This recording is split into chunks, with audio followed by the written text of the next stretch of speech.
Discover the latest health tips, expert advice, and inspiring stories. This is the Health Channel Podcast. Your journey to better health starts now.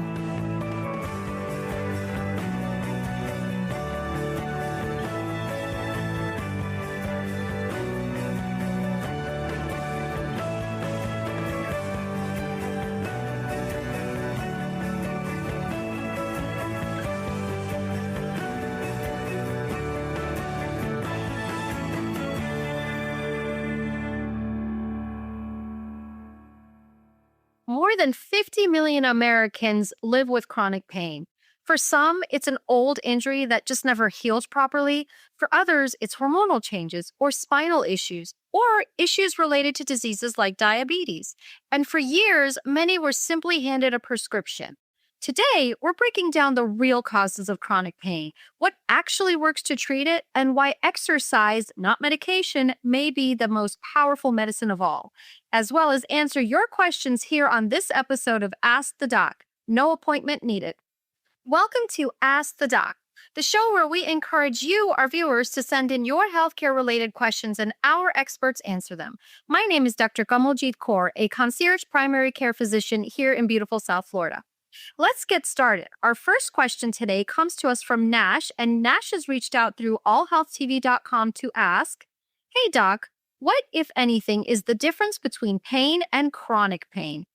Hi Nash, and thank you for sending in your question, a very important one at that. And just like with most things in life, it's good to define what you're experiencing, because then that may also change how you go about managing it and your response to it, how you feel about it. Now, pain in general is your body's response to an irritating stimulus. That could be something like a hot stove or something that's a very, very high temperature or something that's a very, very cold temperature. It could be something like a needle prick. Say a needle accidentally hits you in the finger or other parts of your body and goes through skin, that's going to induce pain. It could also be something a little bit more complicated, like a sprained ankle or a broken bone.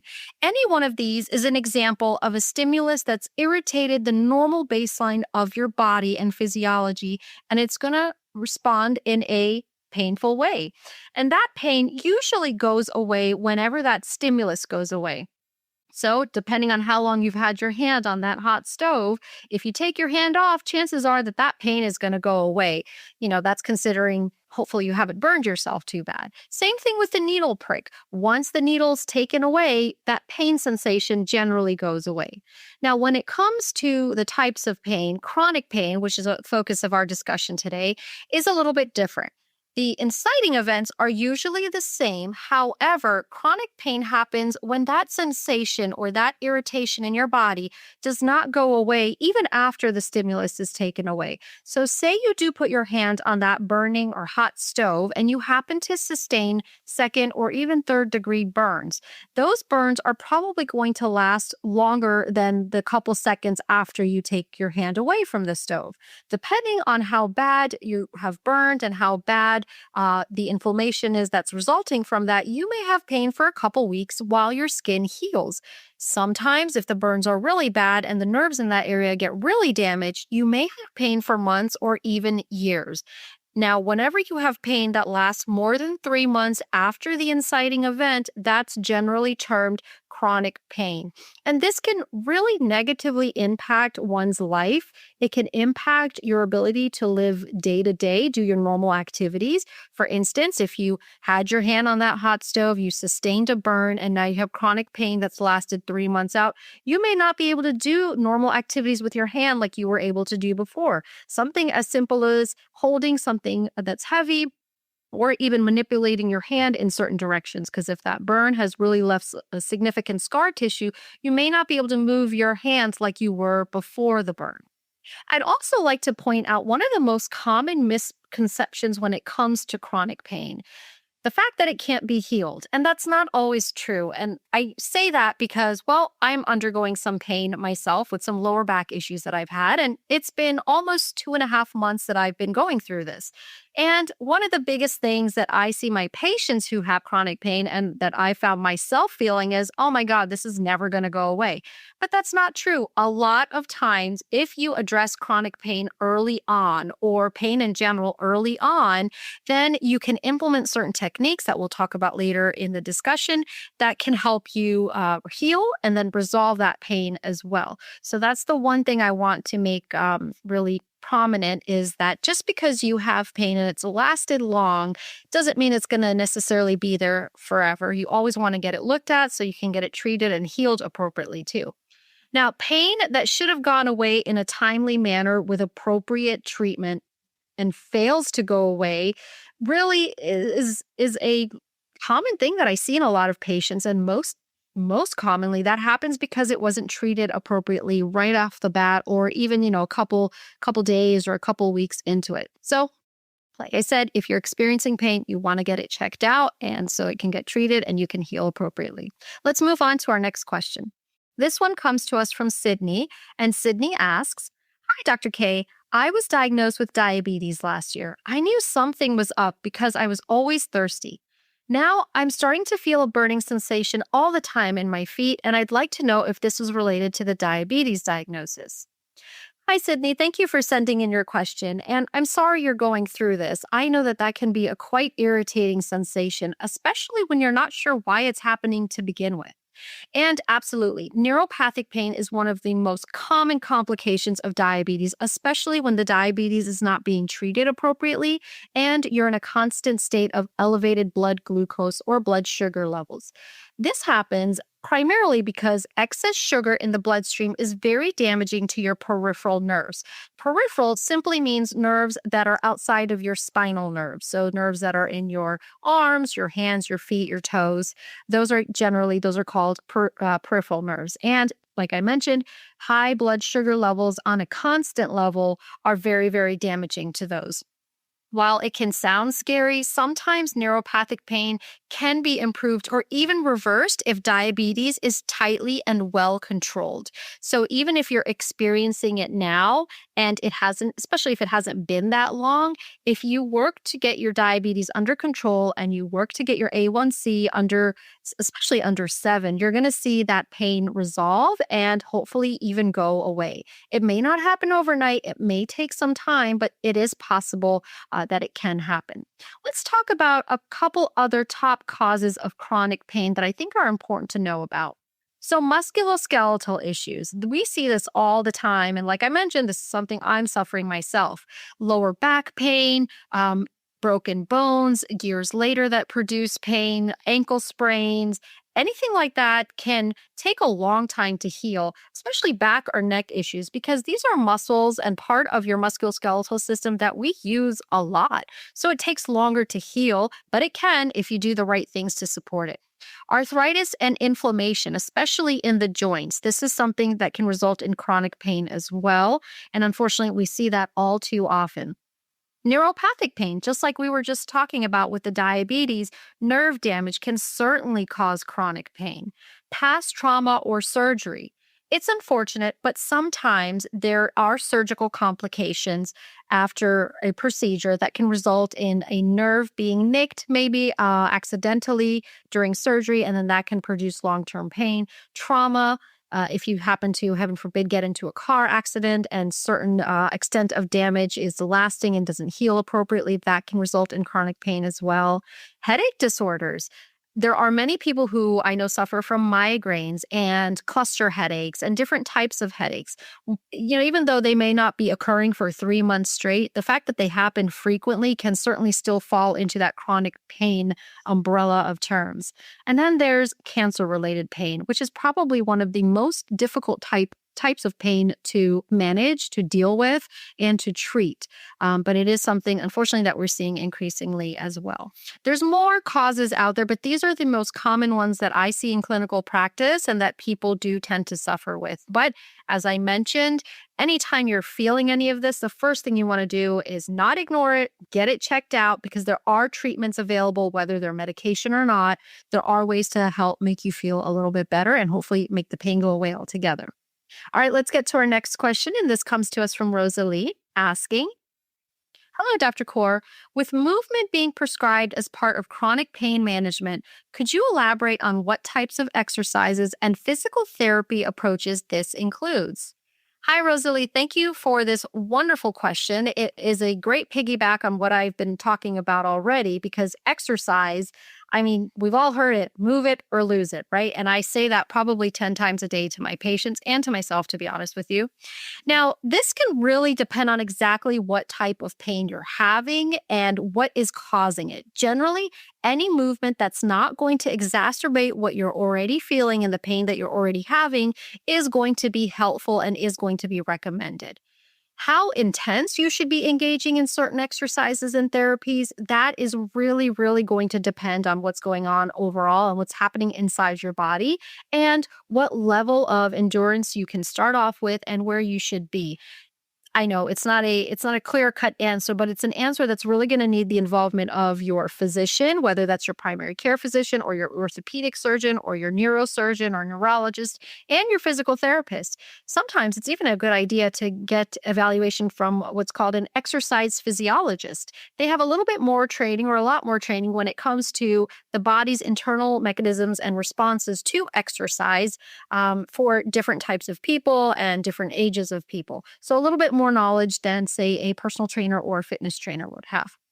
So it's always good to compile this team and really know what's best for you because the number one thing is, even though we want you to move and we want you to stay active, we don't want you to hurt yourself. There's no benefit in going from 0 to 100 just because we think that movement is great. On the other hand, I also want to make a very, very important note, especially when it comes to a lot of musculoskeletal types of pain, arthritis, lupus-related pain, and even cancer-related pain. One of the worst things that you could probably do is not move at all. So I know sometimes when you have pain, for instance, I have back pain right now, and I feel like I can't do certain movements because that's going to make my pain get worse. But it's actually quite the opposite. Doing certain physical therapy exercises that my doctor has recommended is actually probably the only time that I don't feel like I'm in pain. So movement definitely helps. The longer I don't move, or the more you have bed rest or you're sitting in a chair all day, that's actually going to be worse because that's going to make a lot of those body parts stiffen up and then they're not going to want to move at all. And when you try to move them, that's what's going to provoke that underlying pain and inflammation. So just like we want you to move, we definitely don't want you to not move at all. But there is a huge, huge gray area on what exactly you should be doing. And, like I said, make sure you talk to your doctor because you always want to be safe about it. So we received another question from Instagram, and this one comes to us from Genevieve. Genevieve is asking, Hi, Dr. Kaur. My brother has been experiencing significant nerve pain in his arms and legs. After undergoing testing, he was diagnosed with neuralgia related to his MS, multiple sclerosis. I'm familiar with what MS is, but could you please explain what neuralgia is and how it relates to his condition? Thank you for sending in your question, Genevieve, and I'm really sorry to hear what your brother is going through. I know that MS-related pain, just as I mentioned earlier with cancer-related pain, can be one of the most difficult ones to grasp and manage. I hope he's getting the treatment that he needs and he can be resolved or healed from that pain. Now, talking a little bit about how MS contributes to neuralgia and what neuralgia is in general, well, let's start with the fact that multiple sclerosis, or MS, is a disease that affects the brain and spinal cord. In MS, essentially, the body's immune system mounts a response, an unregulated response that results in a lot of inflammation, and it attacks that protective sheath around your nerves. Now, this protective sheath is called myelin. Usually, and one of the most important jobs that myelin has is to send messages from one nerve or signals from one nerve to the other so your body can do what it does. You can move, you can see, you can talk, smell, pretty much every action that you take on a daily basis. When this protective sheath or myelin is damaged, it's called demyelination. Basically, the nerves aren't going to signal the right way. They may misfire, they may not fire at all, they may be really overly sensitive, and then that can result in pain. This can really hurt those sensory pathways and the nerves, especially the ones that carry feelings like touch, temperature, and pain from the body to the brain. Those are very commonly affected, and then that's what can result in the type of symptoms that we see with our MS related pain patients. And because of this damage, the nerves send the wrong signal even when there's no injury. So you might experience pain even though you didn't do anything to incite it. You didn't put your hand on a hot stove or get pricked by a needle, but all of a sudden you're feeling those sensations. And that's because the misfiring that's happening due to that damaged myelin sheath. Now, the damaged nerves can also become really, really sensitive. So you might feel super cold when it's really not cold in the area or in the room that you're in. So, as you can see, it's a whole mishmash of things going wrong with nerves just because of the damage and inflammation that's been done to the nerves. And because of this, people can experience chronic neuralgia. Neuralgia is the vague term for nerve related pain. And then this can certainly happen with MS patients as well. This can also result in stabbing type sensations, burning sensations, or even electrical shocks that you might feel here, there, and everywhere. I'm again really sorry to hear that your brother is going through this, and I hope he gets the management that he needs so he can get back to feeling a little bit like his old, healthy self. Let's get to the next question. This one comes to us from Facebook, and it's from Ilian, and Ilian is asking, Hola, Dr. Kaur. I've suffered from chronic pain my whole life and remember only too well taking opioids. I never got hooked, thankfully, but I understand how it could happen. Why were they so commonly prescribed back in the day? Hi, Ilian. Thank you for sending in this question. This is one of those that we don't really talk about too often, but we probably should because we have a huge population of patients who suffer from chronic pain. And these are patients who are probably old enough to remember when they used to go to their primary care physician or their doctor's office and say, Hey, I've had so and so pain for 3 months. And the doctor would just say, Okay, here's a prescription for oxycodone or Vicodin or hydroco, a myriad of the ones that were available and still are available, but were more easily given out back in the day. And unfortunately, there are reasons for that. There's a lot of reasons for it. And it's actually quite complicated. Now, these medications became frequently prescribed more so in the early to late 1990s and early 2000s. This was due to a combination of them being one, easily available. Manufacturers were making them in large quantities, so they were readily available to be prescribed. There wasn't that much scrutiny around them when it came to DEA regulations and honestly, even research. So they were taunted to be, or they were promoted to be kind of like this magic pill that, hey, if your patient has pain and you want to make them feel better and, feel like their normal self again, prescribe them this opioid analgesic or painkiller and it's safe. We don't have any issues with it. Go ahead and prescribe it. And honestly, that's kind of what was happening. Unfortunately, there was a lot of marketing done by pharmaceutical companies to that effect. So we were under the misconception that these were safe medications and they were just going to help our patients feel better, which is what we're trying to do at the end of the day.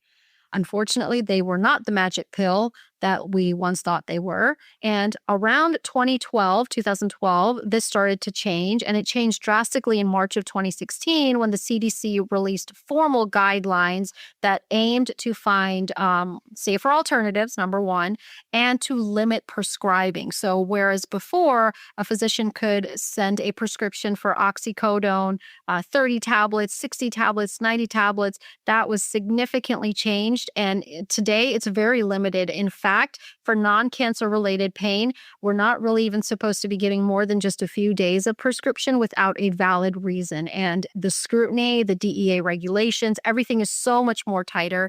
And I know that sounds drastic, but it really needed to be done because as we've learned, these medications are not safe when given on a regular basis. As you alluded to in your question, there's addiction risks with it. There's risks of respiratory depression, neurological depression. There's a whole list of stuff. Of course, there are times when these medications are needed. And for instance, right after surgery, right after a major surgery, they may be prescribed. They may be given to you in the hospital and then prescribed for a few days at home as well. In fact, even for wisdom tooth removal, they're still offered to patients. I am pleased to see that a lot of my patients actually just deny them for non-serious surgeries or interventions. And they say, you know what, I'll just take some Tylenol or a safer alternative. Or sometimes I'm surprised that patients will tell me I'll bear through their pain instead of taking these opioids. Because like I mentioned, now we know that they're not as safe. But also when you take them, sometimes you do feel worse than the pain actually makes you feel. So it is changing. It's changed for the better, I feel, and we do have better options. There's other ways now to treat pain. If you do find yourself in a position where a physician is prescribing you an opioid or narcotic painkiller like Vicodin, oxycodone, Dilaudid, you always want to ask, what exactly is this?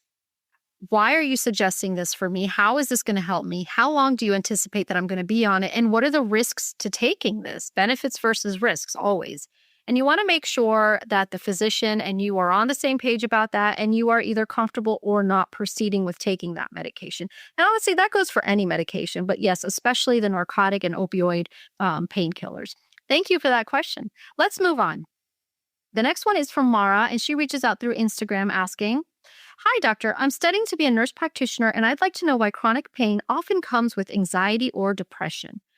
This is a fabulous question because this is very, very underrated. The relationship between physical pain and mental health. We have become a lot more cognizant and aware of this relationship in the last 1 to 2 decades, but it's still not something that people think about. Now, many people may not relate their chronic pain to anxiety or depression, but there is a strong connection. Think about it. When you have a simple cold, like I had last week, and you're out for a day or two or a couple days, and you can't do the normal things that you're used to doing, you can't go to work, you can't cook for yourself. Heck, sometimes you don't even want to get off the couch.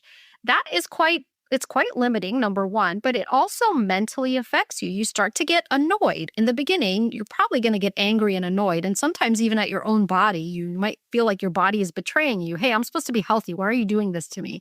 So that annoyance with just a little cold. Now imagine somebody with chronic pain, somebody who suffered from some type of joint pain, bone pain, or headaches for 3 or more months, sometimes for even years.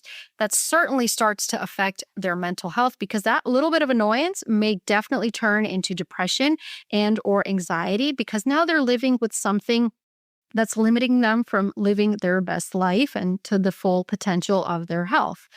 It's very common for someone who is in chronic pain to also have anxiety and or depression. In fact, about 40% of individuals with chronic pain also actually have depression or anxiety formally diagnosed. On the other hand, it's also been seen that individuals with depression and or anxiety may actually incite pain in their body. So it's a bidirectional relationship. It goes both ways. And why does this happen? Well, chronic pain and mental health disorders like depression and anxiety affect some of the same areas in your brain. The brain areas that control pain, mood, and emotions are so closely intertwined that when one is affected, the other is surely affected, especially if this is something that's long term. So when someone has long term pain, it can definitely incite mental health conditions like depression and or anxiety.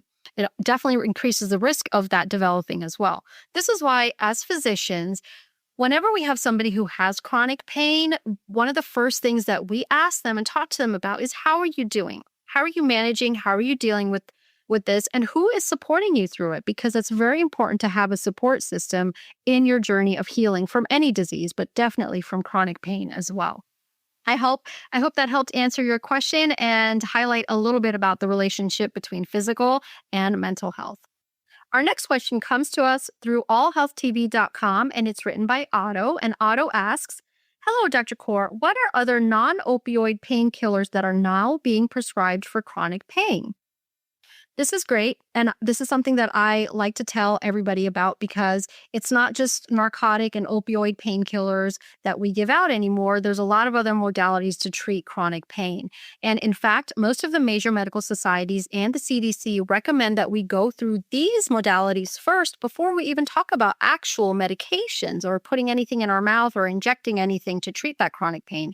Some of these are exercise and physical therapy, weight loss, which can certainly help when it comes to joint pains, stress reduction through therapy, laser therapy for some conditions, yoga, acupuncture, massage.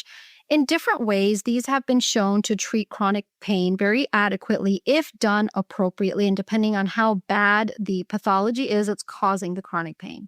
Now, as far as non-opioid medications go, we have non-steroid medications like ibuprofen, we have Tylenol, we have corticosteroids, and then we have topical lidocaine as well. So there are definitely other modalities.